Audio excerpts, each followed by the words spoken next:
Assalamu alaikum, my dear student. How are you?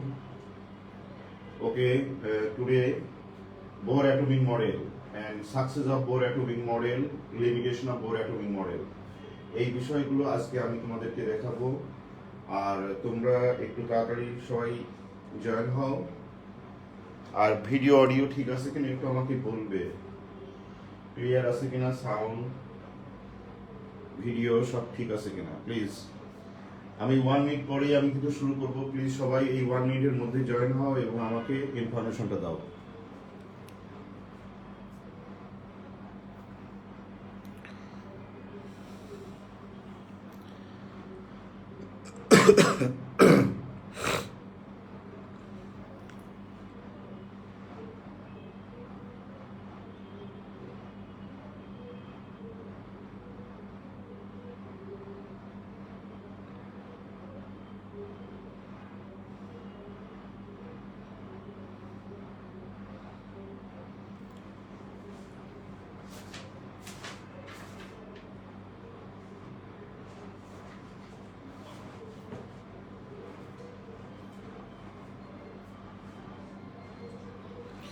দেখো আমরা শুরু করি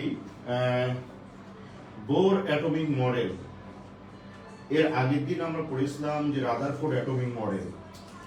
রাদারফোর্ড অ্যাটমিক মডেল আর বোর অ্যাটমিক মডেলের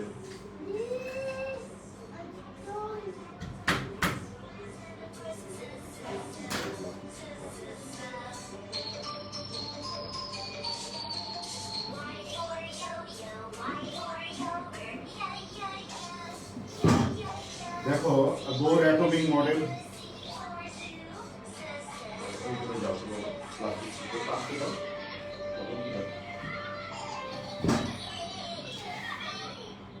দেখো বোর অ্যাটমিক মডেলের আমরা একটা স্ট্রাকচার একটা ড্র করে নিই। একটা শেল, একটা শেল, একটা শেল। আমরা কিছুটা আইডিয়া পেয়েছি এটার নাম কি, নিউক্লিয়াস।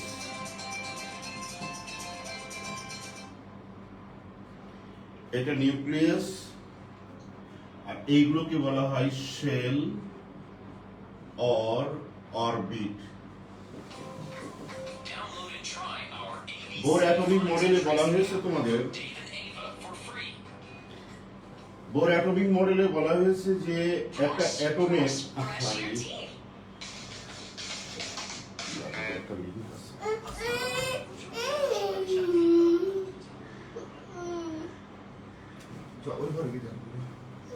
ওই ঘরে বাবা আসো, এই মোবাইল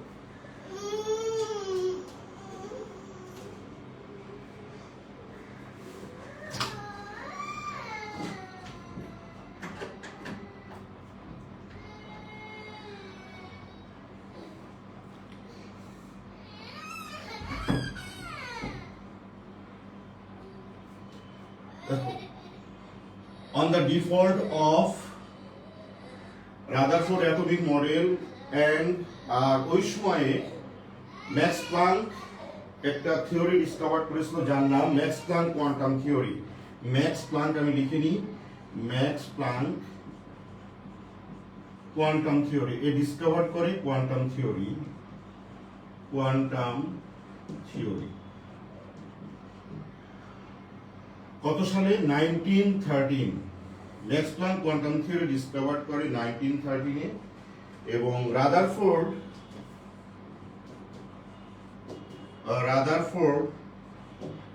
অ্যাটমিক মডেল ডিসকভার করে 1911। তো তোমরা জানো যে রাদারফোর্ড অ্যাটমিক মডেলের কিছু ডিফল্ট আছে, সেই ডিফল্টকে কাজে লাগিয়ে এবং ম্যাক্স প্লাঙ্কের কোয়ান্টাম থিওরিকে সে পুঁজি করে সে একটা নতুন ধরনের একটা মডেল ডোনেট করে নিলস বোর 1913। ওই বছরই সে একটা মডেল ডোনেট করে যার নাম বোর অ্যাটমিক মডেল। সে কি কি প্রপোজ করে দেখো, সে বলে যে ইলেকট্রনগুলো একটা সার্কুলার মোশনে একটা ডেফিনিট এনার্জি শেলে বা একটা শেলে বা একটা সার্কুলার মোশনে সে সবসময় কন্টিনিউয়াসলি রিভলভ করে, যেটা নাম দিল সে energy shell or principal energy shell or orbit.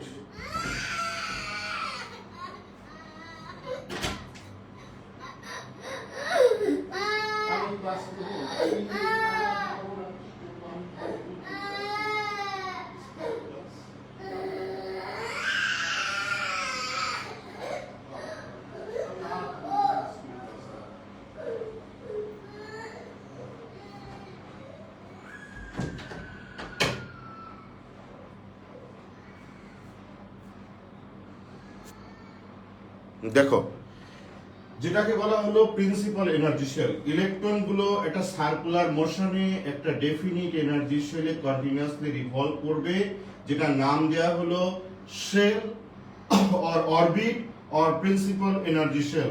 এক নাম্বার পয়েন্ট কি বললাম? এক নাম্বার পয়েন্টে পয়েন্ট নাম্বার 1 এ হলো electron continuously revolve around the nucleus in A circular motion. এটা হলো প্রথম line. Electron continuously revolve around the nucleus in a circular motion. This circular motion is known as the energy shell or orbit or principal energy shell. It is denoted by N. It is denoted by N. তো N মানে হলো N এর value হবে 1 2 3 4 dot dot dot এরকম হতে পারে।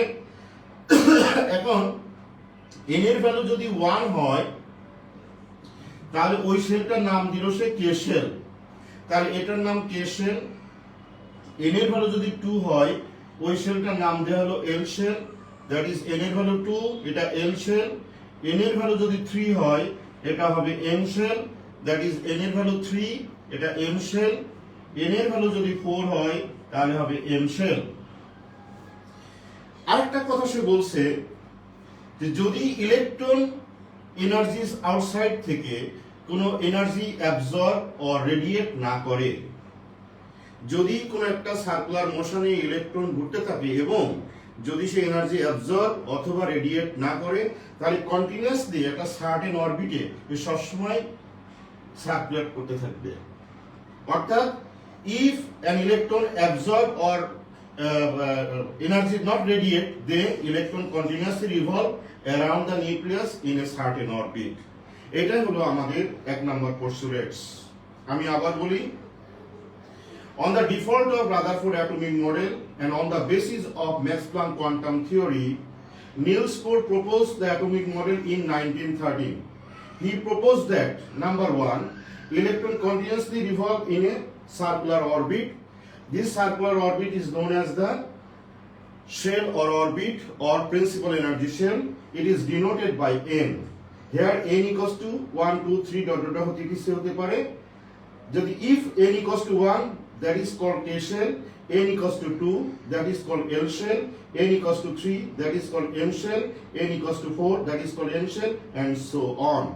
আরেকটা কথা বলা হয়েছে ফার্স্ট পোস্টুলেটে, সেটা যদি ইলেকট্রন যদি আউটসাইড থেকে কোনো এনার্জি অ্যাবজর্ব না করে অথবা ইলেকট্রন যদি এনার্জি ইমিট না করে, তাহলে একটা ইলেকট্রন সার্টেন অরবিটে কন্টিনিউয়াসলি রিভলভ করবে। এটাই হলো বোর অ্যাটমিক মডেলের ফার্স্ট পোস্টুলেটস। দুইটা পার্ট। এখন দেখো তো তোমরা ক্লিয়ার কিনা, প্লিজ আমাকে একটু জানাও ক্লিয়ার কিনা।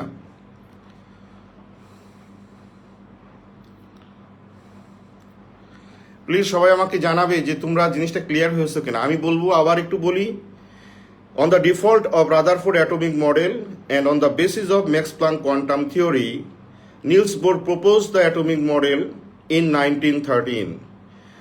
He proposed that number 1, electrons continuously revolve around the nucleus in a circular motion. This circular path is known as the energy level or principal energy level or shell or orbit. It is denoted by N, and the value of N will be N equals to 1 2 3 4 dot dot dot etc. If the value of N equals to 1, that is called K shell. If the value of N equals to 2, that is called L shell. Value of N equals to 3, that is called M shell. Value of N equals to 4, that is called N shell, and so on. আরেকটা কথা বলেছে সে যে electron যদি outside থেকে energy absorb অথবা radiate না করে, তাহলে ইলেকট্রন কন্টিনিউয়াসলি রিভলভ করবে around the nucleus in a certain orbit. Certain অরবিটে ইলেকট্রন কন্টিনিউয়াসলি রিভলভ করবে। এটাই হলো আমাদের রাদারফোর্ড অ্যাটমিক মডেলের ফার্স্ট পোস্টুলেটস। এখন তোমরা বলতে পারবে আমার মতো করে। দেখো, আমি একটা পয়েন্ট প্রতিক্রিয়া অনেকবার বলি যেন মুখস্থ হয়ে যায় তোমাদের। আবার আমি বলি, এটা লাস্ট বলা, এবং দেখো যদি কারো কোনো প্রবলেম থেকে থাকে শুনে নাও।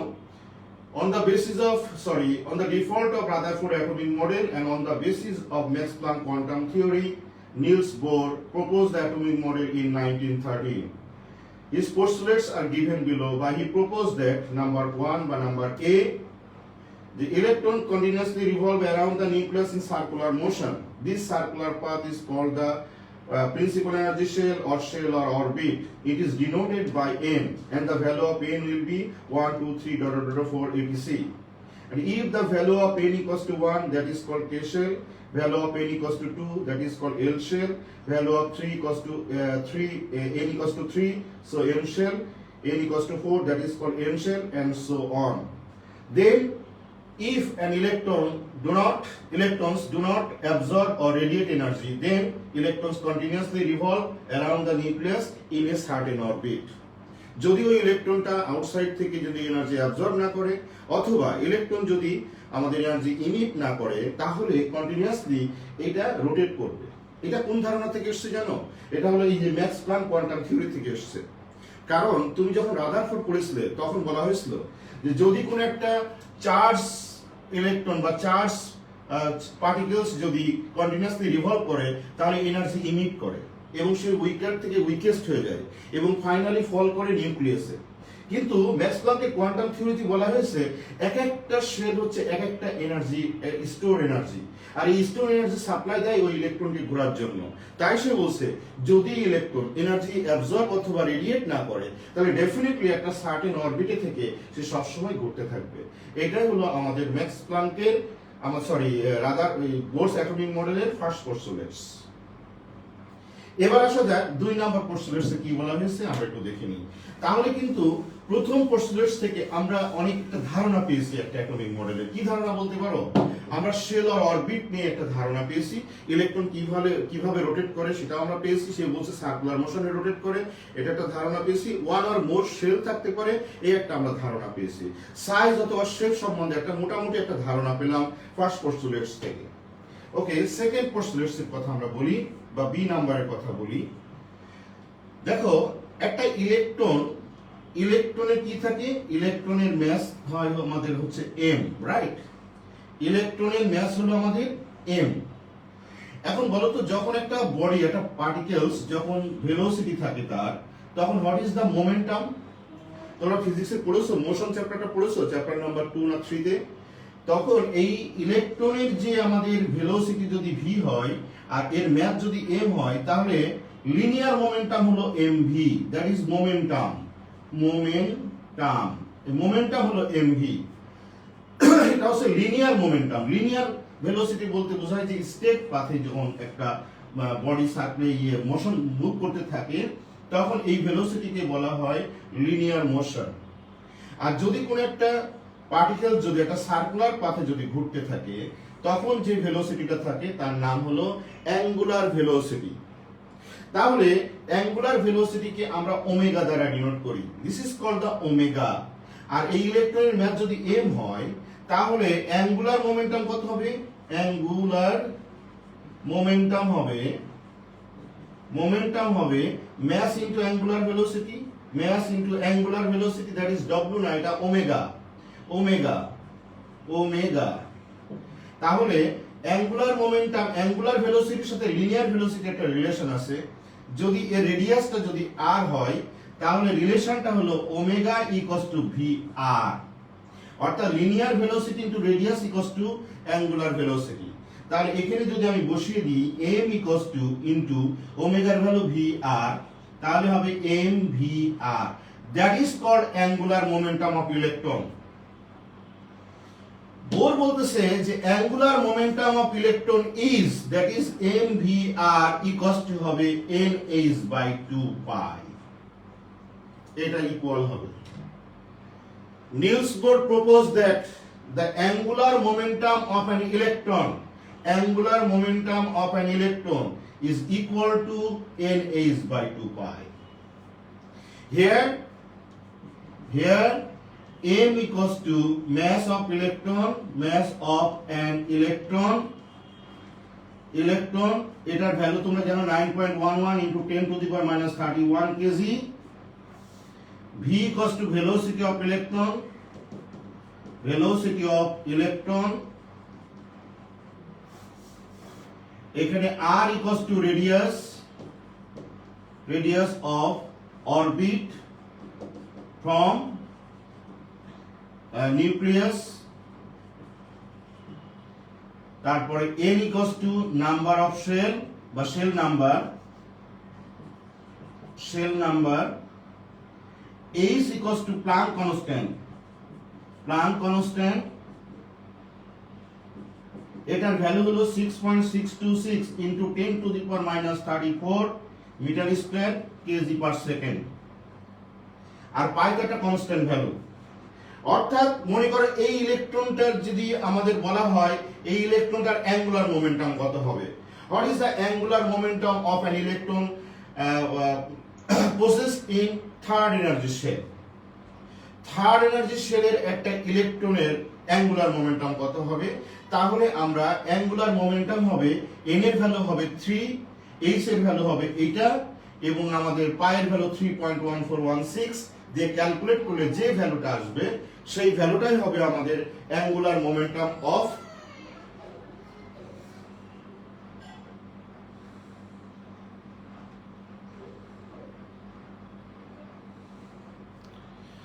তাহলে angular momentum of an electron কত হবে? nh by 2 pi. Angular momentum of an electron will be nh by 2 pi. মনে থাকবে?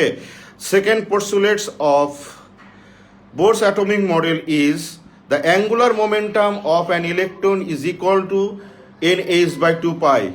Here m is the mass of an electron. Here value হচ্ছে m এর value 9.11 into 10 to the power minus 31 kg. V is the velocity of the electron, r is the radius of the orbit from nucleus, n equals to shell number, h মানে Planck constant, and pi is the constant value, and its value is 3.1416. That is the second postulates. Please let me know. এখন বলো clear কিনা? আমি কিন্তু next step জিজ্ঞাসা করব তোমাদের এই পড়ানোর পরে, তোমরা কতটুকু বলতে পারো।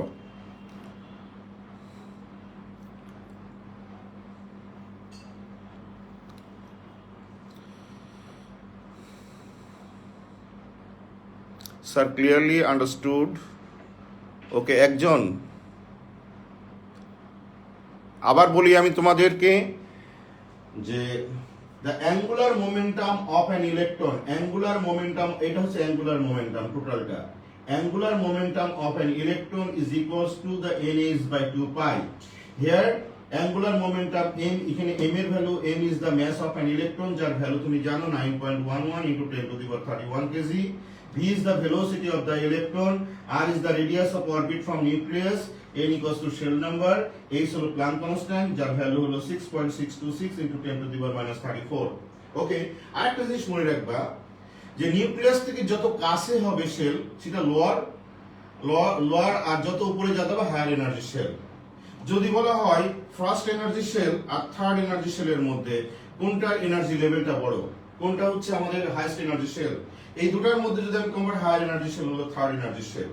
নিউক্লিয়াস থেকে যত দূরে যাওয়া যাবে অর্থাৎ শেল নাম্বার যত বাড়বে সেই শেলটা সেইখানে এনার্জি লেভেলটা তত বেশি, অর্থাৎ এটা লোয়ার এনার্জি শেল, এটা হায়ার এনার্জি শেল, এই দুটোর সাথে কম্পেয়ার করলে। আর এই দুটোর সাথে কম্পেয়ার করলে এটা থেকে এটা অবশ্যই higher energy shell then the second energy shell, অর্থাৎ third energy shell is the highest energy shell among the three. যদি ফোর্থ এনার্জি শেল হয়, fourth energy shell definitely third energy shell থেকে হায়ার। তাই নিউক্লিয়াস থেকে যত দূরে যাব energy লেভেলটা তত বাড়তে থাকবে। এইটাই হলো আমাদের বোর অ্যাটমিক মডেলের সেকেন্ড পোস্টুলেটস। এখন যদি বলা হয় যে বোর অ্যাটমিক মডেলের যে তিনটা পোস্টুলেটস আছে, যে 1 and 2 আমাদের ডান, যদি বলা হয় স্যার 1 and 2 আপনি একটু ক্লিয়ার করে বলবেন, হ্যাঁ আমি বলতে পারি। আমি বলবো on the default of Rutherford atomic model and on the basis of Max Planck quantum theory, Niels Bohr proposed the atomic model in 1913. He proposed that, number A, electrons continuously revolve around the nucleus in circular motion. This circular path is called the energy level or principal energy level or shell. It is denoted by N. and the value of n will be n equals to 1, 2, 3, 3, dot, dot, dot, dot, etc. If the value of n equals to 1, that is called K shell. If the value of n equals to 2, that is called L shell. Value of n equals to 3, M shell. Value of n equals to 4, that is N shell, and so on. And if an electrons do not absorb or radiate energy, then electron continuously revolve around the nucleus in a certain orbit. যদি electron energy absorb অথবা radiate না করে, তাহলে একটা circular মোশনে, একটা definite circular motion, definite একটা পাথে আমাদের সবসময় রোটেট করতে থাকবে। Number 2, the angular momentum of an electron will be mvr equals to nh by 2 pi. Here m is the mass of electron, v equals to velocity of the electron, r is the radius of orbit from nucleus, and h equals to Planck constant, n of the number of shell, and pi is the constant value. Here the Max Planck Planck constant value is 6.626 into 10 to the power minus 34 meter square kg per second. So this is the value, and you must memorize for MCQ. তাহলে আমি যে তোমাদের বললাম first postulates and second postulates, আমি কিন্তু কোনো জড়তা ছিল না আমার, আমি একদম ক্লিয়ার বলেছি। কে তোমাদের কার অ্যাবিলিটি আছে এরকম করে বলার, প্লিজ আমাকে একটু জানাও। আমি কিন্তু বারবার বলছি যাতে তোমাদের মুখস্থ হয়ে যায়। তোমরা কয়জন পারবে স্যার? আমি আপনার মতো করে বলতে পারবো দুটো পোস্টুলেটস, আগে 2 number postulates and 1 number postulates এর এটা দেখে নিই তোমাদের কাছ থেকে please.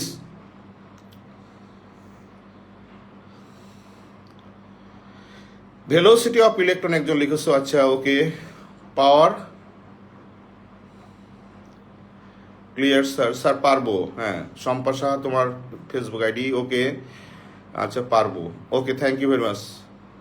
I have the ability, Deepa Ibrahim, okay sir আমি পারবো না, আচ্ছা থ্যাংক ইউ।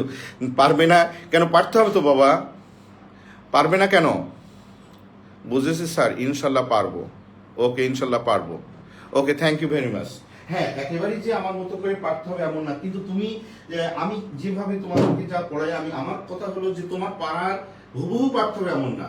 তুমি অন্তত পক্ষে এটা যদি পরীক্ষায় আসে, তুমি ফ্রি হ্যান্ডে কোনো বই না পড়ে তোমার কনসেপ্টটা কতটুকু তুমি জেনেছো, কতটুকু শিখেছো, সেইটুকু শুধু একটু লিখে আসবে। তবে এই ইকুয়েশনটা যেন ভুল না হয়। আর এখানে প্রত্যেকটা কি যে টার্ম, এইগুলো যা ম্যাথমেটিক্যাল টার্মগুলো তোমাকে পারফেক্ট লিখতে হবে। কিন্তু যেগুলো তোমার আছে সেগুলো তোমার লাইন উল্টাপাল্টা হোক, কিন্তু কনসেপ্টটা ক্লিয়ার থাকতে হবে, তাহলেই তো হয়ে গেল পড়াশোনা।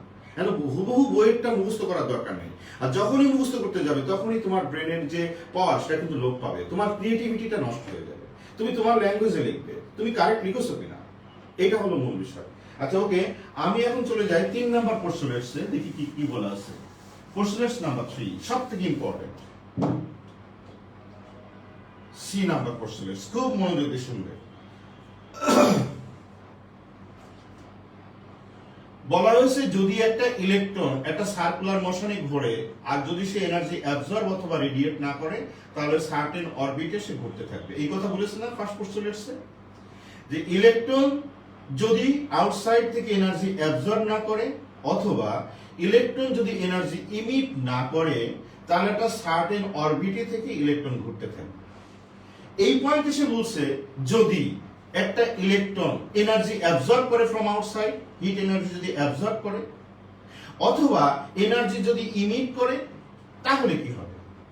বলতেছে যে একটা ইলেকট্রন যদি এনার্জি অ্যাবজর্ব করে, ভালো করে শুনবে, ইলেকট্রন যদি একটা সার্টেন অরবিটে থেকে যদি এনার্জি অ্যাবজর্ব করে, হিট এনার্জির কথা বলছি আমি, হিট এনার্জি অ্যাবজর্ব করে, তাহলে সে ডেফিনেটলি তার শেল চেঞ্জ করবে। এনার্জি অ্যাবজর্ব করলে সে লোয়ার থেকে হায়ার এনার্জিতে চলে যাবে জাম্প দিয়ে, আর এটাকে বলা হয় কোয়ান্টাম জাম্প। কোয়ান্টাম জাম্প, তার এখন মোর এনার্জি, সে অনেক এনার্জি গেইন করেছে, তাহলে লোয়ার থেকে হায়ার এনার্জি সে জাম্প দিবে। আর যদি সে এনার্জি ইমিট করতে থাকে, এরকম এনার্জি সে ছেড়ে দেয়, হিট এনার্জি যদি ইমিট করে, রেডিয়েট করে, তাহলে জাম্প দিয়ে কিন্তু লোয়ার এনার্জি সেরে চলে আসবে। অর্থাৎ if an electron absorb energy from outside, then electron jumps from lower to higher energy shell, and if the electron emits energy, then electron jumps from higher energy shell to lower energy shell. And then emitted energy, কতটুকু energy emit করলো, সেই emitted energy কে আমরা daily দ্বারা denote করি। So the emitted energy that is daily equals to হবে h nu। H new মানে H হলো Planck constant, new হলো ফ্রিকোয়েন্সি অফ দ্য লাইট। যখন এনার্জি ইমিট করে সে লাইট হিসাবে এনার্জি ইমিট করে, তো লাইটের কি থাকে? ফ্রিকোয়েন্সি থাকে। সাউন্ডের কি থাকে, ফ্রিকোয়েন্সি থাকে। যেমন মনে করো তোমরা অনেক স্যারের ক্লাস করো, যেমন আমার কণ্ঠ আর একজনের কণ্ঠ কি সেম না, কেন? আমার ফ্রিকোয়েন্সির সাথে আরেকজনের ফ্রিকোয়েন্সি মিলবে না। What is call frequency? তোমরা ফিজিক্সে পড়বা চ্যাপ্টার নাম্বার 6 এ। Frequency, wavelength. তো সেখানে ফ্রিকোয়েন্সি হলো নিউ, ওই লাইটের ফ্রিকোয়েন্সি, আর এই হলো Planck constant.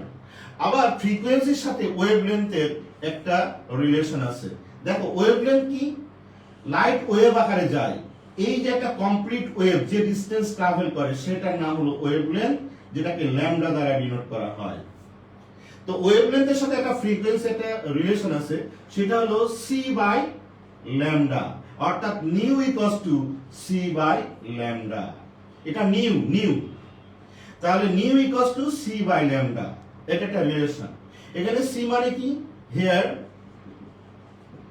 H equals to Planck constant, c equals to velocity of light,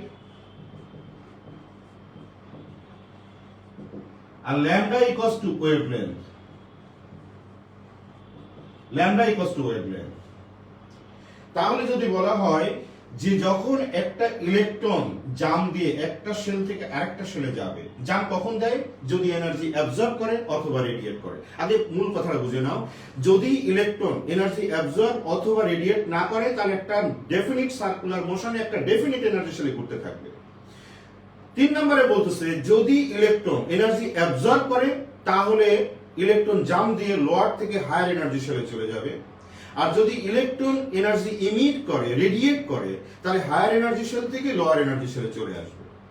প্রশ্ন হলো যে যখন সে লোয়ার থেকে হায়ার এনার্জি শেলে চলে গেল তখন এনার্জি অ্যাবজর্ব করেছে, সেই অ্যাবজর্ব এনার্জির ভ্যালুটা কতটুকু হবে? সেই অ্যাবজর্ব এনার্জির ভ্যালুটা হবে del E equals to H nu, অথবা যে এনার্জিটা ইমিট করলো সেই এনার্জির ইমিটেড এনার্জির ভ্যালুটা কত হবে? একই, del E equals to H nu. অথবা দ্যাট মিন্স আমরা বলতে পারি অ্যাবজর্ব অর রেডিয়েট এনার্জির ভ্যালু হবে এইচ নিউ। এইচ মানে প্ল্যাঙ্ক কনস্ট্যান্ট আর নিউ মানে ফ্রিকোয়েন্সি অফ লাইট। যখন তুমি কোয়ান্টাম জাম্প দিবে তখন কিন্তু লাইট দেখতে পাবো, একটা লাইট দেখতে পাবো। যখন আমরা হায়ার থেকে লোয়ারে যাবে অথবা লোয়ার থেকে হায়ারে যাবে তখন আমরা দেখবো জাম্প কিভাবে দিচ্ছে, আমরা দেখবো একটা লাইট। এই লাইট মানে হচ্ছে ইলেকট্রন জাম্প দিয়ে একটা শেল থেকে আরেকটা শেলে যাচ্ছে। তবে ইমিটেড এনার্জির ক্ষেত্রে বেশি পরিমাণ লাইটটা বেশি দেখা যায়, আর অ্যাবজর্ব এনার্জি লাইটটা কম দেখা যায়। এটা পড়বা যখন কলেজ উঠবে পড়বা। অর্থাৎ একটা ইলেকট্রন যখন এনার্জি অ্যাবজর্ব করে আর রেডিয়েট করে তখন সে তার এনার্জি শেল চেঞ্জ করে, আর এই চেঞ্জ করলে সেই এনার্জি অ্যাবজর্ব হয় অথবা রেডিয়েট হয়। যদি এনার্জি অ্যাবজর্ব করে তাহলে লোয়ার থেকে হায়ার এনার্জি শেলে চলে যাবে, আর যদি এনার্জি ইমিট করে হায়ার এনার্জি শেল থেকে লোয়ার এনার্জি শেলে চলে আসবে। আর এই অ্যাবজর্ব অথবা রেডিয়েট এনার্জির ভ্যালুটা হবে এইচ নিউ, অর্থাৎ del E equals to absorb আর radiate energy equals to H nu. H মানে কি? এইচ মানে প্ল্যাঙ্ক কনস্ট্যান্ট, আর নিউ মানে হলো আমাদের ফ্রিকোয়েন্সি অফ দ্য লাইট। এখন ফ্রিকোয়েন্সি অফ দ্য লাইট কেন আসছে? কারণ যখন এনার্জি অ্যাবজর্ব করছে তখন লাইট আকারে আমাদের এই ইলেকট্রন জাম দিয়ে একটা শেল থেকে একটা শেলে চলে যাচ্ছে। তাই আমরা এই নিউ হচ্ছে ফ্রিকোয়েন্সি অফ দ্য লাইট। তো ফ্রিকোয়েন্সির সাথে একটা ওয়েভলেন্থের একটা রিলেশন আছে, সেটা হলো nu equals to c by lambda. C মানে কি? ভেলোসিটি অফ দ্য লাইট, আর ল্যামডা মানে কি? আমাদের wavelength of the light. Wavelength কি? একটা কমপ্লিট ওয়েভ হতে যে ডিসটেন্স ট্রাভেল করে তার নাম হচ্ছে ওয়েভলেন্থ। তাহলে আমরা বলতে পারি here Planck constant, c velocity of light, and lambda equals to wavelength. এখন যদি আসে আমাদের মনে করো এই এনার্জি শেলের অর্থাৎ সেকেন্ড এনার্জি শেলের ভ্যালু হচ্ছে E2, থার্ড এনার্জি শেলের ভ্যালু হচ্ছে E3, ফার্স্ট এনার্জি শেলের ভ্যালু হচ্ছে E1। এখন যদি একটা ইলেকট্রন সেকেন্ড এনার্জি শেল থেকে যদি থার্ড এনার্জি শেলে চলে যায় তার মানে সে আউটসাইড থেকে এনার্জি অ্যাবজর্ব করছে। তো সেই অ্যাবজর্ব এনার্জির ভ্যালু অন্যভাবে আমরা ক্যালকুলেট করতে পারি দুই এনার্জি শেলের ডিফারেন্স, অর্থাৎ E3 minus E2।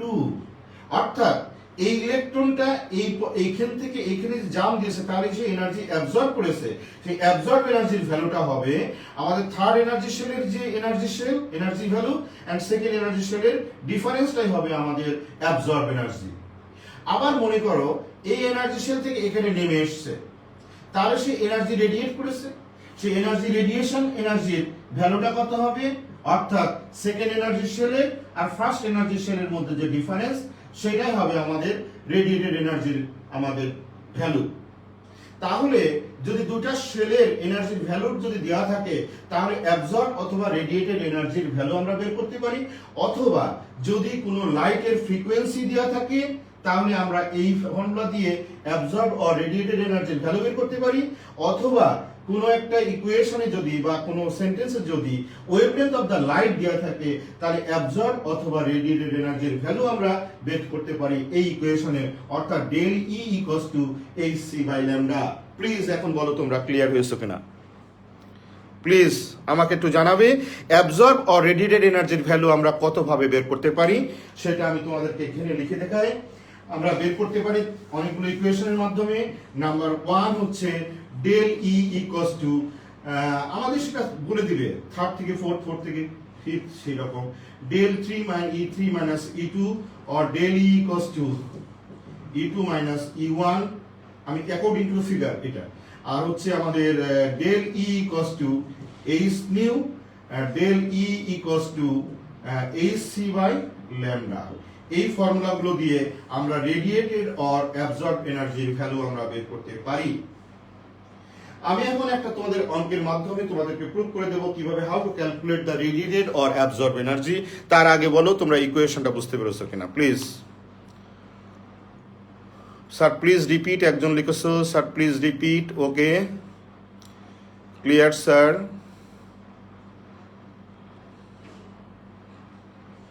Clear sir. Okay, mostly লিখেছো স্যার ক্লিয়ার স্যার।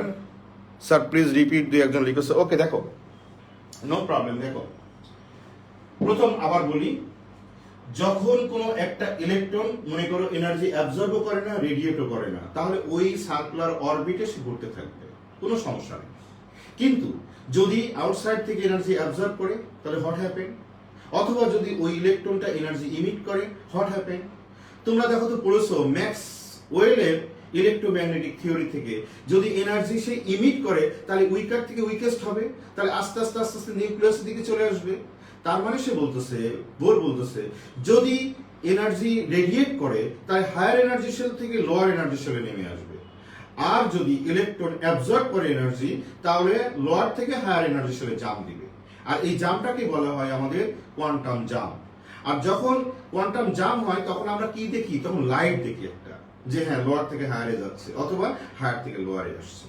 এখন কি পরিমাণ এনার্জি সে অ্যাবজর্ব করলো করে লোয়ার থেকে হায়ারে গেল, অথবা কি পরিমাণ এনার্জি সে ইমিট করলো যাতে হায়ার থেকে লোয়ারে নেমে আসলো, সেটা আমরা একটা ইকুয়েশনের মাধ্যমে এক্সপ্রেস করতে পারি।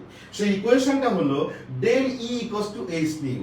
Del equals to absorb or radiated energy equals to H nu. এখানে এইচ হলো প্লাঙ্ক কনস্ট্যান্ট আর নিউ হলো ওই যে লাইট হিসেবে যাচ্ছে ওই লাইটের ফ্রিকোয়েন্সি। আবার ফ্রিকোয়েন্সির সাথে there is a relation between frequency and wavelength, এটা চ্যাপ্টার নাম্বার 6 এ পড়বা ফিজিক্সে। সেখানে frequency equals to c by lambda. c মানে ভেলোসিটি অফ লাইট, ওই লাইট যেটা যাচ্ছে জাম্প দিচ্ছে লাইট হিসাব দেখা যায় ওই লাইটের ভেলোসিটি, আর ল্যামডা হলো আমাদের ওয়েভলেন্থ। তো ল্যামডা ওয়েভলেন্থ কাকে বলে? লাইট, যেহেতু লাইট সাউন্ড হিট এগুলো ওয়েভ আকারে যায়, তোমরা হয়তো পড়েছো। সেই ওয়েভলেন্থ হলো একটা কমপ্লিট ওয়েভ যে ডিসটেন্স ট্রাভেল করে সেটার নাম হলো ওয়েভলেন্থ।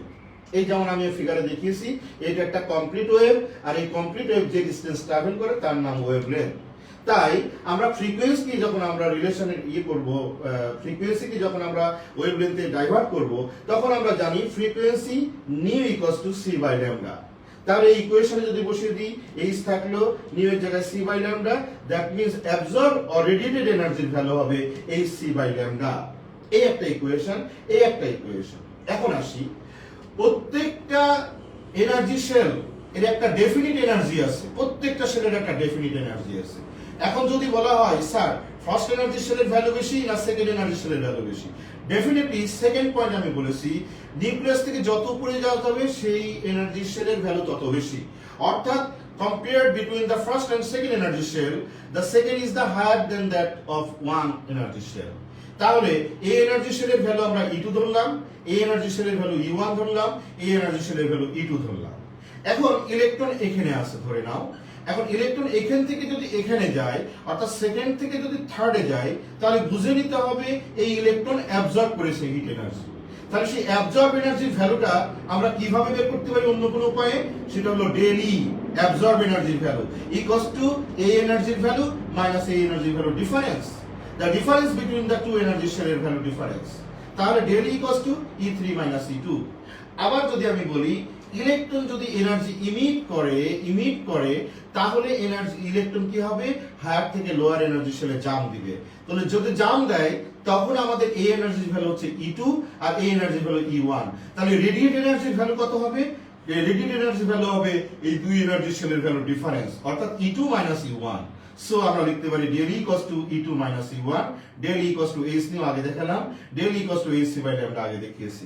তাহলে আমরা অবশ্যই কোন একটা ইলেকট্রন কি পরিমাণ এনার্জি অ্যাবজর্ব করে সেকেন্ড থেকে থার্ড থেকে ফোর্থ থেকে ফিফথ এনার্জি শেলে জাম্প দিচ্ছে সেখানে কিন্তু একটা আইডিয়া পাই। আরেকটা আইডিয়া পাই কিন্তু এখান থেকে যে একটা অ্যাটমের যে ভলিউম, একটা শেপ, এই আইডিয়া কিন্তু আমরা পাই।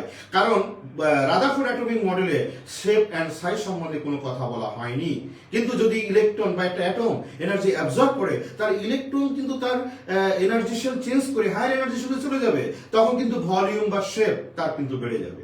তাহলে রাদারফোর্ড অ্যাটমিক মডেলের বোর অ্যাটমিক মডেলের সাকসেস কিন্তু এই জায়গায় যে যদি একটা অ্যাটম এনার্জি অ্যাবজর্ব করে অথবা রেডিয়েট যদি করে তাহলে কিন্তু আমাদের শেপ চেঞ্জ হতে পারে, শেপ বড় হতে পারে, ছোট হতে পারে, হোয়াটএভার ইট ইজ। আমি এখন যে বিষয়টা বলছি যে মনে করো একটা ইলেকট্রন থার্ড এনার্জি শেলে ছিল, সে আমাদের হিট এনার্জি অ্যাবজর্ব করে থার্ড এনার্জি শেলে চলে গেছে এবং সেই লাইটের ইয়েটা ছিল আমাদের ধরে নাও এইরকম 0.425 into 10 to the power minus 6 metre. অর্থাৎ যে ওয়েভলেন্থ, সেই ওয়েভলেন্থটা ধরো আমাদের এইরকম ওয়েভলেন্থ আমাদের ছিল যখন লাইট অ্যাবজর্ব করেছে ইলেকট্রনটা ফ্রম সেকেন্ড এনার্জি শেল থেকে থার্ড এনার্জি শেলে চলে যাওয়ার সময় যে লাইট দেখা গেছে সেই লাইটের আমাদের ওয়েভলেন্থ ছিল এটা। তাহলে বলা হলো ক্যালকুলেট দ্য অ্যাবজর্ব এনার্জি। তাহলে আমি যদি প্রশ্নটা লিখি এখানে তাহলে তখন তোমরা আনসার করো, if an electron absorb heat energy then it jumps from a second energy shell to third energy shell, and if the wavelength of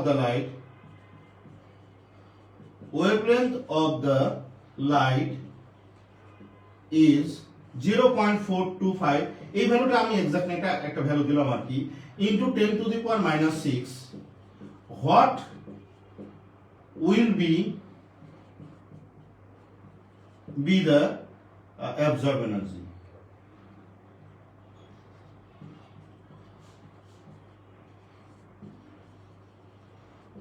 বা ক্যালকুলেট দ্য অ্যাবজর্ব এনার্জি। তাহলে এখন আসো আমাদের দেওয়া হয়েছে কি যে এটা ফ্রিকোয়েন্সির এই ওয়েভলেন্থের ভ্যালু দেওয়া হয়েছে। তাহলে আমরা অ্যাবজর্ব এনার্জির value del E equals to hc by lambda.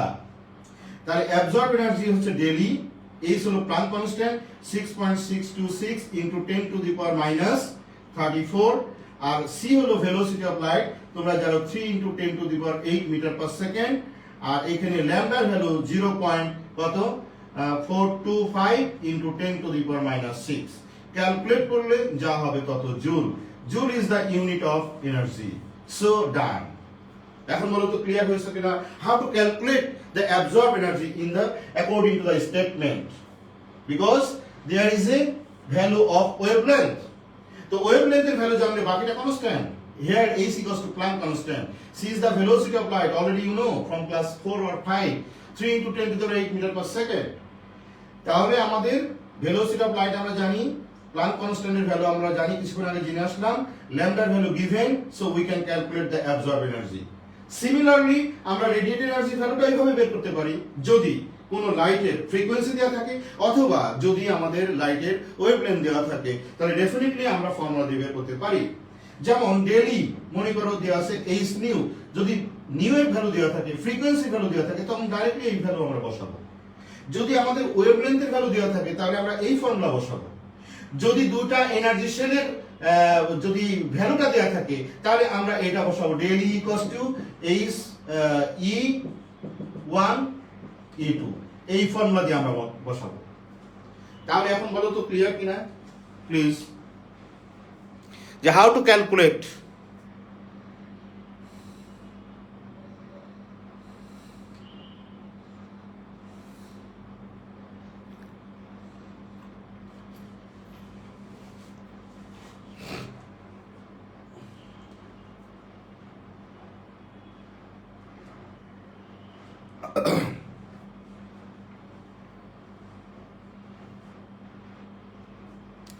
clear sir?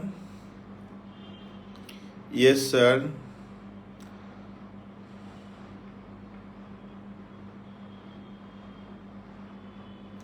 Sir, wavelength of R এর পর কি লেখা? wavelength of the light, the wavelength of the light is এত।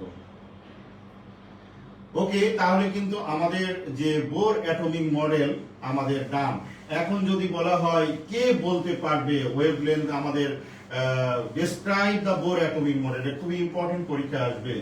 এখন আমি একবার প্রথমে আমি বলবো যে আমি আগে পারি কিনা, একদম মুখস্থ বা আমি বুঝি বলেই আমি বলতে পারবো। আমি তো মুখস্থ করিনি, বই কি মুখস্থ হয় আমাদের এই বয়সে? মুখস্থ হয় না, কিন্তু আমি বুঝি বলেই হয়তো তোমাদের সাথে আমি কথা বলতে পারবো। তো আগে আমি দেখি আমি পারি কিনা, এবং আমি যখন পারবো তখন তোমাদেরকেও পারতে হবে। ওকে, তাহলে আমি স্টার্ট করি। প্রথমে বলবো, on the default of Rutherford atomic model and on the basis of Max Planck quantum theory, Niels Bohr proposed a new model. It is called the Bohr atomic model. It is given in 1913. He proposed that, Niels Bohr proposed that, number A, electron continuously revolve or rotate in a circular motion. This circular path is called the energy level, or shell, or orbit, or principal energy level. It is denoted by n, and the value of n equals to 1, 2, 3, 4, etc. If the value of n equals to 1, that is called K shell, value of n equals to 2, that is called L shell, value of n equals to 3, that is called M shell, value of n equals to 4, it is called N shell, and so on. And if the electrons do not absorb our energy, then electron continuously rotate around the nucleus in a certain orbit. That is the first postulate of Bohr atomic model. Okay, second postulate. The angular momentum of an electron is mvr equals to nh by 2 pi. এখানে একটু explain করি আমি, যে electron যেহেতু একটা rotate করছে একটা circular অরবিটে, তাহলে definitely there is a angular momentum. What will be the value? So সেখানে সে বলছে the angular momentum of an electron equals to nh by 2 pi, অর্থাৎ mvr equals to nh by 2 pi. Here mvr equals to angular momentum, here m equals to mass of electron, v is the velocity of the electron, r is the radius of the orbit from the nucleus, and h equals to Planck constant, and l equals to shell number. Already you know the mass of electron equals to 9.11 into 10 to the power minus 31 kg, and a Planck constant h equals to 6.626 into 10 to the power minus 34 meter square kg per second. এটা হলো আমাদের second পোস্টুলেটস। তবে এখানে একটা কথা বলা হয়েছে, the value of n equals to lower than the energy level is lower than that. অর্থাৎ আমাদের ভ্যালু যদি কম হয়, n এর ভ্যালু যত কম হবে সেই এনার্জি ভ্যালুটা তত কম হবে। অর্থাৎ নিউক্লিয়াস থেকে যত উপরে যাওয়া যাবে আমাদের এনার্জি লেভেলটা তত বাড়তে থাকবে। ওকে, আমাদের পোস্টুলেটস number 2 done. Number 3, if an electron does not absorb or radiate energy, then electron continuously revolve around the nucleus in a certain orbit. But if an electron absorb energy, then it jumps from lower to higher energy shell, and if an electron radiate energy, then it jumps from the higher to lower energy shell, and the absorbed or radiated energy value will be del E equals to h nu, or del E equals to hc by lambda. Here h equals to key, here h equals to Planck constant, c equals to velocity of light, already you know, 3 into 10 to the power 8 meter per second, and lambda equals to wavelength, and here also nu equals to frequency of the light. আরেকটা কথা বলা হয়েছে যে যখন electron একটা থেকে আরেকটা জায়গায় যাবে, অথবা লোয়ার থেকে হায়ারে যাক আর হায়ার থেকে লোয়ারে যায়, তখন সে একটা স্পেক্ট্রা দেখা যাবে, স্পেকট্রাম দেখা যাবে, স্পেকট্রাম স্পেকট্রাম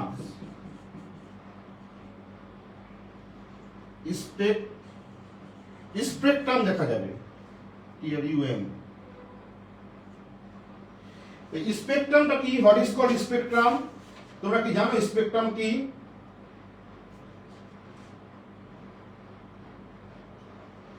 দেখো,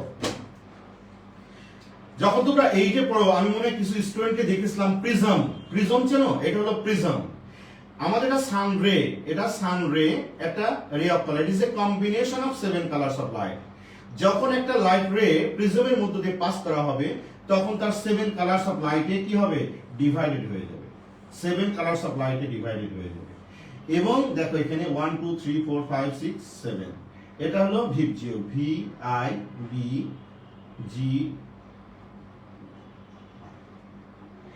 violet, indigo, blue, green, yellow, orange, red.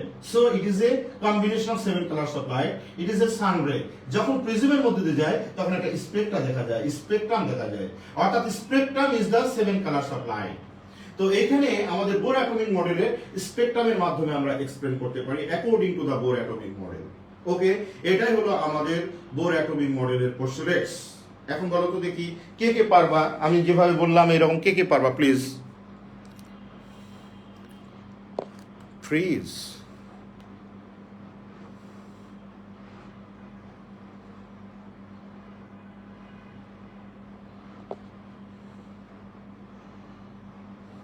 Wait, Baba.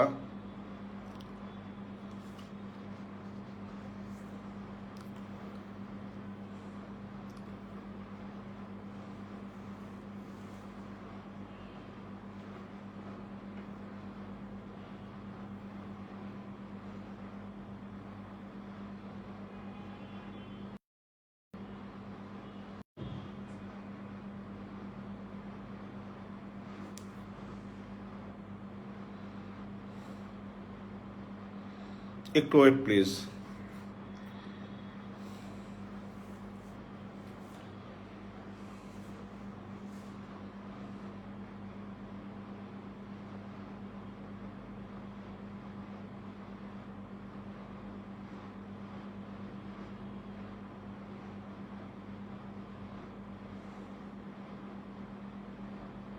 Sir ইনশাল্লাহ পারবো।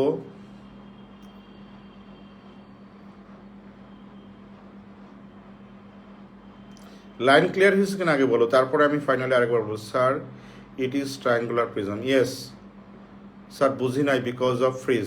ওকে বাবা, টাইম লাগবে আপনার।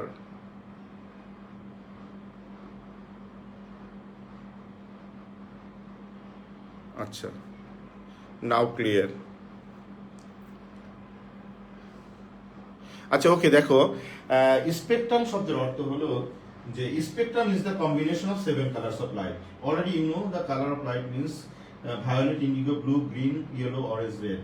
So it is a sun ray, একটা রে অফ লাইট। স্কুল খুললে আমি তোমাদেরকে দেখাবো প্রিজম নিয়ে, যে কিভাবে একটা প্রিজম যদি সান রে ধরো, অপোজিটে যদি একটা পেপার নাও, দেখবা এখানে 7টা কালারের লাইট, একটা রেনবো তৈরি হয়েছে। Rainbow is the combination of 7 colours of light. প্রশ্ন হলো স্যার, যে আকাশে যে আমরা রেনবো দেখি, কেন দেখি স্যার, কিভাবে দেখি? Definitely there is a reason. কারণ যখন আমরা রেনবো দেখি, তার মানে আমাদের ইয়ারে আমাদের থাকে, রেন ড্রপ থাকে। রেন ড্রপ প্রিজমের মতো কাজ করে। যখন সান ওই রেন ড্রপের মধ্যে দিয়ে যায়, তখন তার স্ক্যাটার্ড হয়ে যায় 7 colours of light. Sun ray is the combination of 7 colours of light. যখন প্রিজমের মধ্যে থ্রো করা হয়, তখন স্ক্যাটার্ড হয়ে যায়, এটা ভাগ হয়ে যায় 7 কালারস অফ লাইট। প্রশ্ন হলো কেন স্যার ভাগ হয়? সেটা তো অনেক ইতিহাস, অনেক ধরনের ঘটনা ঘটে ওর মধ্যে। সেটা তোমাদের পরে ফিজিক্স, আসলে এটা ফিজিক্সের পার্ট, এটা তোমাদের পড়তে আসছে scattering of light or how rainbow is form. Actually যে এখানে 7টা কালারের লাইটের ফ্রিকোয়েন্সি কিন্তু 7 টাইপস। কালারের রিফ্র্যাক্ট হওয়ার পর বেশি, তোমরা পড়বে চ্যাপ্টার নাম্বার 9-এ রিফ্র্যাকশন অফ লাইটে পড়বে, 9 আর 10, 9 চ্যাপ্টারে রিফ্র্যাকশন অফ লাইটে তুমি পড়বে যে যখন লাইট কখনো একটা মিডিয়াম থেকে আরেকটা মিডিয়ামে যায়, তখন সে কিন্তু তার ডাইরেকশন চেঞ্জ করে। Already you know from class 8, definitely আমাদের লাইট চ্যাপ্টারে আছে যে যখন একটা লাইট একটা মিডিয়াম থেকে আরেকটা মিডিয়ামে যাবে, তখন সে তার ডাইরেকশন চেঞ্জ করবে। যদি বলো স্যার একটু দেখাবেন, হ্যাঁ দেখো মনে করো এটা এয়ার আর এটা হলো গ্লাস। এটা হলো যখন লাইট এখানে আসছে তখন কিন্তু তার ডাইরেকশন চেঞ্জ করছে। এবং বড় কথা হলো এটা যদি আমাদের রেড কালার হয়, রেড কালারের জন্য যদি এইরকম হয়, এটা সার্টেন একটা গ্লাস,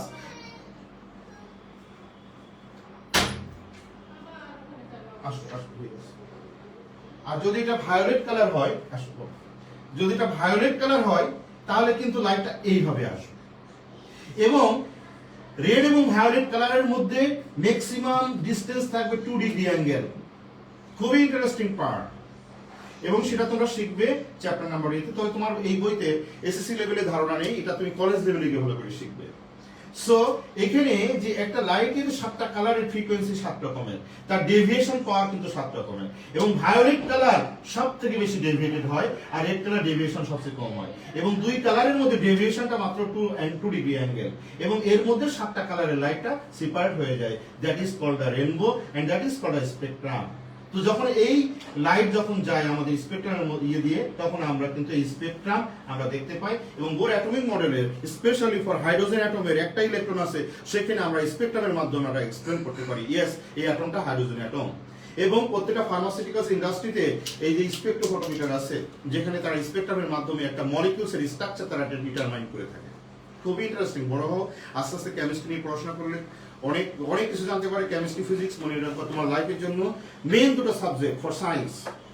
তোমরা জানো বিশ্বে ডক্টর অফ সায়েন্স কাদের উপাধি দেওয়া হয়? যারা ফিজিক্স অ্যান্ড কেমিস্ট্রিতে ডক্টরেট করে। এবং সব থেকে বড় উপাধি হচ্ছে ডক্টর অফ সায়েন্স। এই ডক্টর অফ সায়েন্স করতে গেলে তোমার ফিজিক্স কেমিস্ট্রি এটা ফার্স্ট নলেজ করতে হবে। এবং এই ফিজিক্স অ্যান্ড কেমিস্ট্রি মানেই হলো সায়েন্স অ্যাকচুয়ালি। বায়োলজি না পড়েও তুমি সায়েন্স পড়তে পারো, ম্যাথ না পড়েও তুমি সায়েন্স পড়তে পারো, কিন্তু সায়েন্স পড়তে গেলে তোমার ফিজিক্স এবং কেমিস্ট্রি পড়তে হবে। ওকে, তাহলে আমাদের আজকে যেটা জানলাম বোর অ্যাটমিক মডেল, শুধু মডেলটাই আমরা দেখালাম। Success of atomic model, Bohr atomic model তোমরা পড়বা, এবং limitation of Bohr atomic model তোমরা একটু পড়ে নেবা। 3 লাইন করে দেওয়া আছে, এবং তোমরা বুঝতে পারবে ইনশাআল্লাহ। নেক্সট ক্লাসে আমি তোমাদেরকে একটা এক্সট্রা ক্লাস দেব। সেই এক্সট্রা ক্লাসটা কখন নিলে হয় প্লিজ আমাকে একটু জানাও।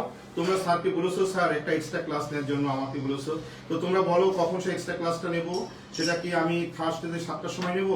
দেখো সন্ধ্যা 7টায় হলে যখন তোমরা ফ্রি থাকো, যখন তোমাদের রিল্যাক্স থাকে, যখন তোমাদের মেন্টালিটি ভালো থাকে, যখন তোমরা বুঝতে পারবা ব্রেনের কাজ করবে বেশি, তখন বলবা আমি সেই সময় ক্লাসটা নেব। প্লিজ আমাকে বলো আমি যদি থার্সডে 7টার সময় নিই কোনো প্রবলেম আছে কিনা।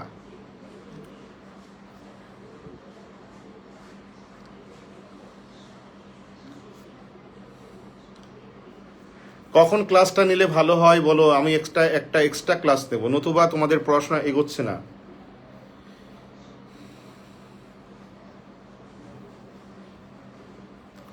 এক্সট্রা ক্লাসটা আমি কখন নেব please.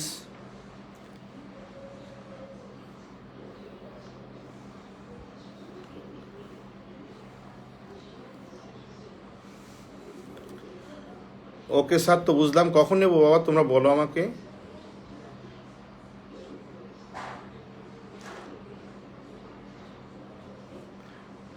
Sir please Thursday 7 PM। আচ্ছা ওকে ওকে স্যার, প্রবলেম নাই। 5 o'clock আমি জানি না। আচ্ছা ইয়েস স্যার, সন্ধ্যায়। আচ্ছা ওকে স্যার, নাইট 7:30। আচ্ছা হয় আমি 7:30 অথবা 7 PM আমি নেব, আমি তোমাদেরকে জানাবো। হ্যাঁ, গ্রুপে পোস্ট দেবো, থার্সডেতে আমি ক্লাস নেওয়া শুরু করবো। ওকে, বেস্ট অফ লাক, ভালো থাকো। আর যাদের কোনো প্রবলেম আছে তারা আবার ভিডিওটা দেখবে, দেখে তোমরা বুঝে নিবে ভালো করে। আমি এক কথা অনেকবার বলেছি যাতে করে তোমাদের মুখস্থ হয়ে যায়। বেস্ট অফ লাক, ভালো থাকবে, সুস্থ থাকবে। আবার আগামী থার্সডেতে ইনশাল্লাহ দেখা হবে। আল্লাহ হাফেজ, আসসালামু আলাইকুম।